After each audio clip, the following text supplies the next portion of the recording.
नमो नमः, नमस्कारः, वंदे संस्कृत मातरम। मैं हूं डॉक्टर सुनीता थत्ते और आज के इस वीडियो में मैं आपको पढ़ाने जा रही हूं पद्मश्री डॉक्टर कपिल देव द्विवेदी जी की पुस्तक प्रारंभिक रचनानुवाद कौमुदी के अभ्यास 12 का नियमों वाला भाग, प्रथम भाग, अर्थात यदि लेसन की दृष्टि से देखें तो लेसन 24। तो रचनानुवाद कौमुदी के 12 अभ्यास हो चुके हैं। यदि आप पहली बार मेरे चैनल पर आए हैं तो इसे सब्सक्राइब करें, और यदि आप प्रारंभ से उन सारे 12 अध्यायों को, 12 अभ्यासों को और उनके आंसर की को देखना चाहते हैं तो मैं डिस्क्रिप्शन बॉक्स में प्लेलिस्ट की लिंक लगा रही हूं, तो आप उस लिंक पर जाकर अभ्यास 1 से 12 तक के पुराने वीडियोस भी आसानी से देख सकते हैं। तो ये है हमारे सामने प्रारंभिक रचना अनुवाद कौमुदी का अभ्यास 12, अर्थात नियमों वाला पृष्ठ। हम यहाँ देख रहे हैं कि शब्दकोश के अंतर्गत क खंड में वृक्ष, अश्व, प्रासाद माने महल, यवः जौ, क्षेत्र पालक खेत का रक्षक और क्षेत्रम, इस तरह कुल 6 संज्ञा शब्द हैं। ख खंड के अंतर्गत यहाँ कुछ धातुएं हैं, देखिए।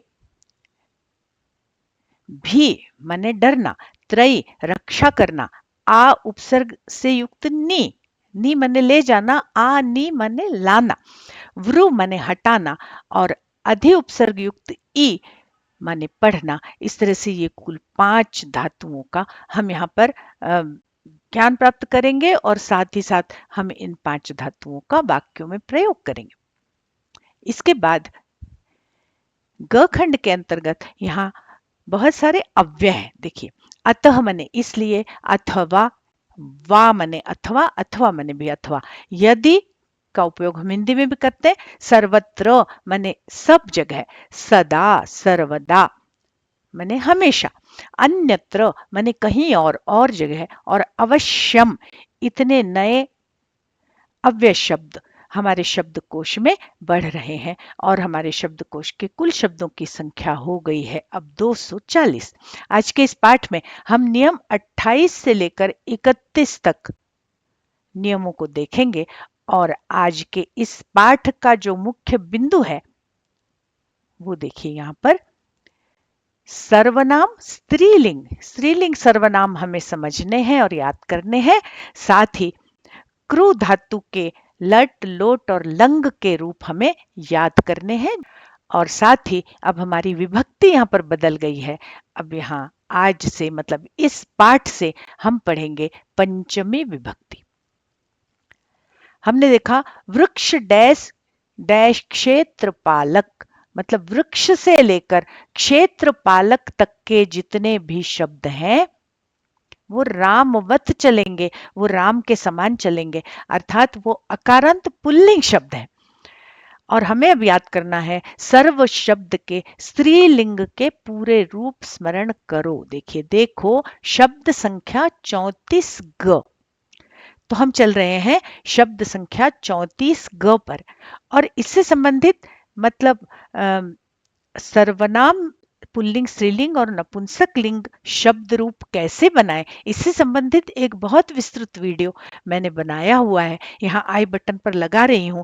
यदि आप उस वीडियो को देख लेंगे तो यदि आपको केवल लता का रूप आता है तो उस लता के रूप के आधार पर आप बहुत सारे स्त्रीलिंगी सर्वनामों के रूप दो चार जगह बदल करके, दो चार जगहों पर थोड़ा सा परिवर्तन करके बड़ी बड़ी आसानी से बना सकते हैं। तो ये देखिए हमारे सामने है सर्व शब्द स्त्रीलिंग के रूप। आप सब मेरे साथ बोलिए।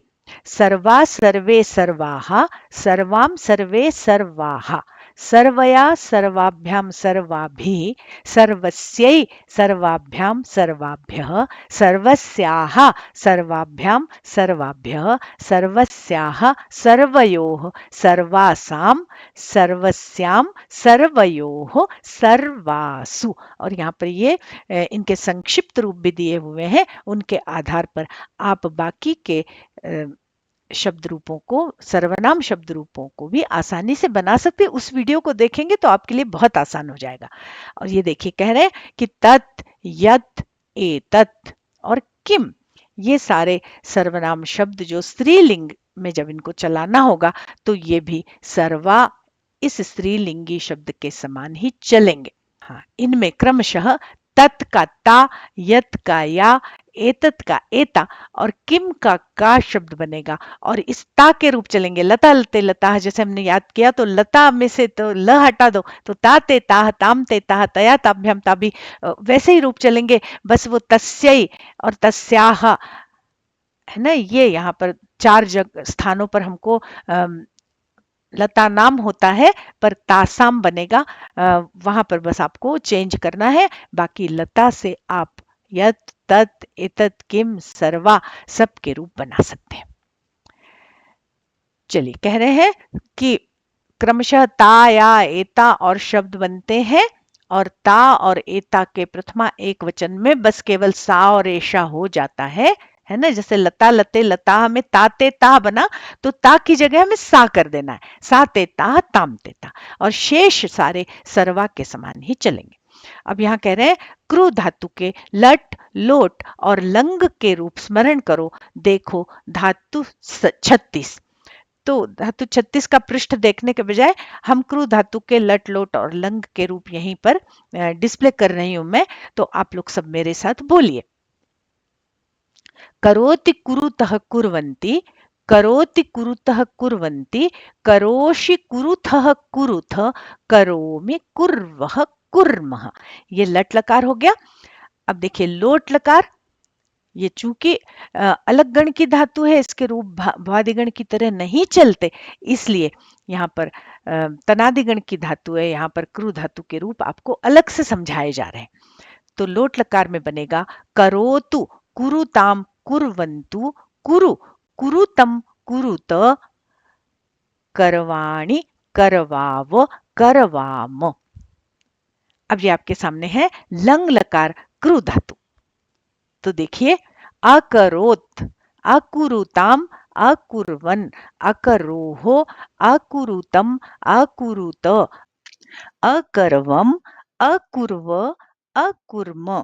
इस तरह से आप लोग क्रू धातु और अस धातु इनका काम बार बार पड़ता है, तो क्रू और अस के रूप चूंकि भ्वादिगण की तरह नहीं चलते, तो इन दोनों धातुओं को आप बहुत अच्छी तरह से याद कर लीजिएगा। और धातुओं से संबंधित जो मेरे वीडियोस बने हुए हैं उसकी प्लेलिस्ट भी मैं यहाँ ऊपर लगा रही हूँ। आप सारे धातुओं के रूप कैसे बनते हैं और कैसे लंग लकार के आधार पर हम लोट लकार के रूप बना सकते हैं, विधिलिंग लकार के रूप बना सकते हैं, उसकी भी ट्रिक्स और टेक्निक्स उन वीडियोस में बताई गई है, ताकि आप बिना रटे बड़ी आसानी से उन धातु रूपों को याद कर सकें। आइए अब हम चलते हैं अगले नियम पर। देखिए यहाँ पर कह रहे हैं कि भी आदि के क्रमशः यह रूप बनते हैं, विभेति, त्रायते, आनयति, वारयति और अधीते। इन पांचों धातुओं में से आनयति तो भवति के वच चल रही है, वारयति भी चुरादिगण की है तो केवल एक य बीच में आ रहा है, पर ये विभेति, त्रायते और अधीते ये तीनों धातुएं थोड़ी अलग तरह से चल रही हैं। त्रायते और अधीते ये रश्मिपदी नहीं है, ये आत्मनेपदी धातुएं जिनको हम आगे पढ़ेंगे, और विभेति के रूप भी अलग तरह से चल रहे हैं। पर यहाँ प्रसंगवश चूंकि ये बताना है कि इन इन धातुओं के प्रसंग में पंचमी विभक्ति का प्रयोग होता है, इसलिए इन धातुओं का स्पर्श मात्र किया है और हमको केवल प्रथमा एक वचन में इनके रूप जानने हैं। आगे हम जब आत्मनेपदी धातुओं को पढ़ेंगे तो इनके अन्य पुरुष के और वचनों के रूपों को भी हम जानेंगे। तो अभी हम केवल इतना जाने कि विभेति, त्रायते, आनयति, वारयति और अधीते इस तरह के प्रसंग जहां पर होंगे वहां पंचमी विभक्ति का प्रयोग होता है। अब यहाँ से नियम 28 से चालू होता है अपादान कारक अर्थात पंचमी विभक्ति। कह रहे अपादान कारक में पंचमी होती है। देखिए ये नियम 28 कह रहा है अपादान कारक में पंचमी होती है। सूत्र है अपादाने पंचमी, माने जब कोई वस्तु किसी से अलग होती है तो वहां जो से चिन्ह होता है वो अपादान कारक का होता है, और जब कोई वस्तु किसी से संयुक्त होती है तो वहां जो से का चिन्ह होता है वो के द्वारा के अर्थ में होता है और वो करण कारक का होता है। तो जहां अपादान होता है मतलब ध्रुवम अपाये अपादानम, जब किसी स्थिर वस्तु से कोई वस्तु अलग होती है तो जो स्थिर वस्तु है उसकी अपादान संज्ञा होती है और उस अपादान में पंचमी होती है। उदाहरण बता रहे, जैसे पेड़ से पत्ता गिरता है, तो पेड़ से अलग हो रहा है पत्ता, तो पेड़ ध्रुव वस्तु है, तो पेड़ में हमको पंचमी लगानी होगी क्योंकि पेड़ की अपादान संज्ञा हो गई। तो कह रहे वृक्षात पत्रम पतति या अश्वात मनुष्य पतति। अगला नियम देखिए, नियम नंबर 29। ये नियम कह रहा है कि भीत्रार्थानाम भय हेतु, भी त्रा इत्यादि अर्थों वाली जो धातुएं होती हैं उसमें जो भय हेतु होता है, माने जो भय का कारण होता है, उसमें पंचमी होती है।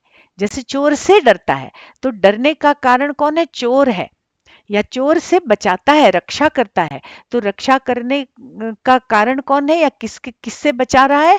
चोर से बचा रहा है, तो दोनों में पंचमी लगेगी।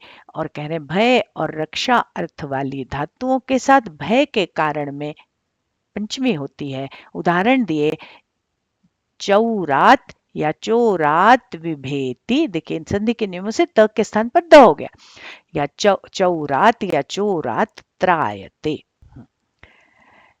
अब यहां देखिए नियम 30 कह रहे हैं जिससे विद्या पढ़ी जाए उसमें पंचमी होती है। तो जहां से हम ज्ञान प्राप्त करते हैं उसमें पंचमी, जैसे गुरु से पढ़ता है तो गुरो हो पठती, गुरु से पढ़ता है। उपाध्याय से अध्ययन करता है, उपाध्यायात अधीते। अब यहाँ नियम 31 देखिए, यहाँ कह रहे हैं कि जिस वस्तु से किसी को हटाया जाए उसमें पंचमी होती है। हटाया जाए, निवारण किया जाए, रोका जाए। तो कह रहे क्षेत्रपालक जो है वो यवेभ्य पशुम वारयति, यवों से पशु को रोकता है, पशु को हटाता है, माने पशुओं को वो जौ जहां रखे हैं वहां तक आने नहीं दे रहा है।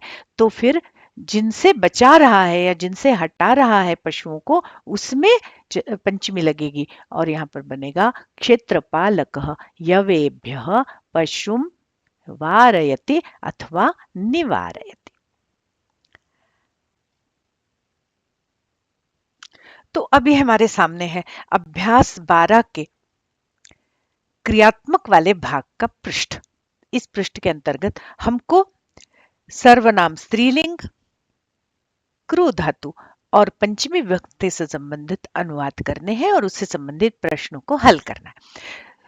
तो हमेशा की तरह यहाँ पर भी पूर्व में कुछ उदाहरण के वाक्य दिए हैं। देखिए, प्रासादात बालक पतति, ध्रुवम अपाये अपादानम, जब ध्रुव वस्तु से कोई वस्तु अलग होती है तो उसकी अपादान संज्ञा होती है और अपादान पंचमी, अपादान में पंचमी लगती है। तो बालक प्रासाद से गिर रहा है, महल से गिर रहा है, तो महल से अलग हो रहा है, तो प्रासाद शब्द में पंचमी लगी और ये हमारा वाक्य बना प्रासादात बालक पतति।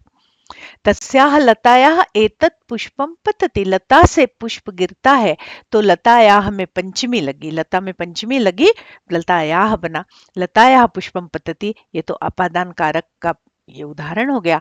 साथ ही यहाँ पर विशेषण विशेष्य भाव से संबंधित भी हमको ध्यान रखना है कि लता में चूंकि पंचमी स्त्रीलिंग एक वचन था तो तत् शब्द में उसका सर्वनाम है जो सार्वनामिक विशेषण है, तो उसमें भी स्त्रीलिंगी तत्सर्वनाम में पंचमी विभक्ति एक वचन लगाया हमने और हमारा बना तस्याह लतायाह। इसी तरह पुष्पम किम पतति, पुष्पम पतति, फूल गिरता है तो फूल का सार्वनामिक विशेषण है यह फूल गिरता है, तो पुष्पम नपुंसकलिंग एक वचन प्रथमा में था तो एतत् शब्द को भी हमने नपुंसकलिंग प्रथमा विभक्ति एक वचन में लिया और तस्याह लतायाह एतत् पुष्पम पतति, ऐसा हमारा वाक्य एकदम शुद्ध वाक्य बना है। अब यहाँ पर आगे के 3 वाक्य देखिए जो हमने नियम पढ़ा कि भी धातु, त्रयी धातु और वृ धातु, इन तीनों के योग में पंचमी विभक्ति का प्रयोग होता है। बिभेति, त्रायते, वारयति। बिभेति माने डरता है, त्रायते माने रक्षा करता है, वारयति माने हटाता है। तो बालकः दुर्जनात् बिभेति, बालक दुर्जन से डरता है। सज्जनः ताम बालिकाम चौरात् त्रायते, सज्जन उस बालिका की चौरात् त्रायते, चोर से रक्षा करता है। और क्षेत्रपालक क्षेत्रात् पशुम वारयति, क्षेत्रपालक क्षेत्र का पालक मालिक खेत से पशु को हटाता है। तो इस तरह से जो हमने नियम पढ़ा उसके हिसाब से हमने यहाँ पंचमी लगाई, दुर्जनात्, चौरात् और क्षेत्रात् में।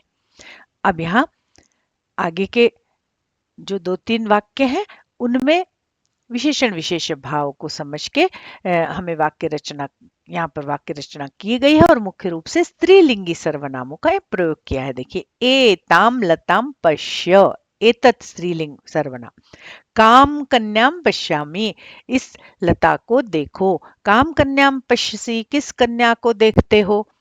बालिकायै फलम यच्छ, बालिका को फल दो, तो उसके साथ ये सर्वनाम लगा, उस बालिका को फल दो। तस्यै बालिकायै फलम यच्छ। अब 9वें से यहाँ पर जो हमने कृ धातु के अभी रूप याद किए उनके आधार पर देखिए, करोतु, कुरु और करवाणी, ये लोट लकार के प्रयोग है। सहकार्यम करोतु, वह काम करे, त्वम कुरु, तुम करो, अहम च करवाणु और मैं करूं।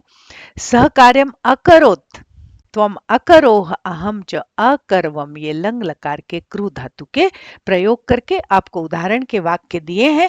अब इन उदाहरण के वाक्यों के आधार पर ही आगे का ये जो दूसरा प्रश्न है संस्कृत बनाओ, इसको आप सबको हल करना है। अब यहां देखिए, क खंड के अंतर्गत पंचमी विभक्ति के प्रयोग के जो उदाहरण हमें बताए, जो नियम बताए, उनके आधार पर आपको हिंदी से संस्कृत में अनुवाद करना। वृक्ष से पत्ते गिरते हैं, घोड़े से बालक गिरा, आदि महल से पुत्र गिरा। या त्रायते बचाता है, बिभेति डरता है इत्यादि का प्रयोग करके हटाता है, वारयति आपको हिंदी से संस्कृत में अनुवाद करना है। ख खंड के अंतर्गत स्त्रीलिंगी सर्वनामों का उचित प्रयोग करते हुए वाक्य रचना करना है। वाक्य जो दिए हुए हिंदी में उनका संस्कृत में अनुवाद करना है। देखिए, उस लता को देखो, इस कन्या को फल दो, इस लता से फूल गिरा। और ये सर्व, सारी कथा कहो, सर्व यहाँ पर सर्वनाम का आपको प्रयोग करना है। किस कन्या को पूछते हो, ये सारे स्त्रीलिंगी सर्वनामों के आपको अनुवाद करने। फिर जो ग खंड है, ग खंड के अंतर्गत क्रू धातु के हमने जो तीनों लकार पढ़े, लट लकार, लोट लकार और लंग लकार, उनका प्रयोग करते हुए आपको यहाँ पर अनुवाद करना है। बालक काम करता है, तू भोजन करता है, मैं स्नान करता हूँ, वह काम करे, ये यहाँ तक था लट लकार। यहाँ लोट हो गया, वह करे, तू करे, मैं करूं। और फिर उसने किया, तूने किया, मैंने किया, ये लंग लकार, तीनों लकारों का प्रयोग करते हुए आपको यहाँ पर अनुवाद कार्य करने।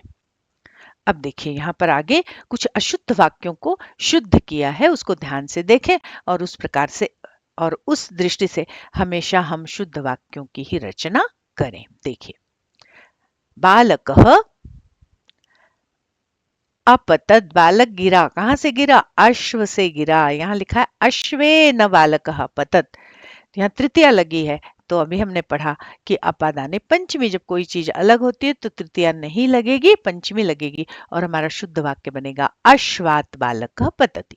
सह गुरु ना पठति, वह गुरु से पढ़ता है, यहाँ तृतीया लगा दी है, जबकि कहा है कि जब किसी से कुछ अध्ययन करते हैं तो वहां पंचमी लगती है, तो गुरु में पंचमी लगेगी, गुरोह बनेगा सह गुरोह पठति।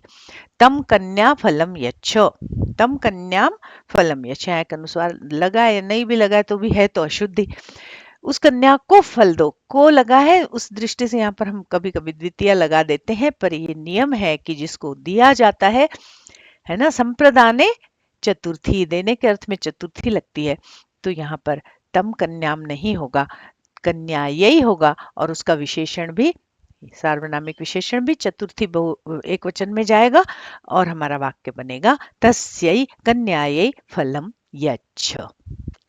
अब कह रहे हैं ग को बहुवचन में बदलो, तो अभी हमने जो ग देखा जिसके अंतर्गत क्रू धातु के तीनों लकारों के अनुवाद हमने किए यहाँ से लेकर, मतलब 16वें से लेकर 24वें तक। ये सब एक वचन के वाक्य थे। इनको हमें बहुवचन में बदलकर इनके अनुवाद करना है। जैसे वह बालक काम करता है, तो हम अनुवाद करेंगे वे बालक काम करते हैं। तू भोजन करता है, तुम सब भोजन करते हो। इस तरह से इनको बहुवचन में बदलकर फिर हमें उनके अनुवाद करने।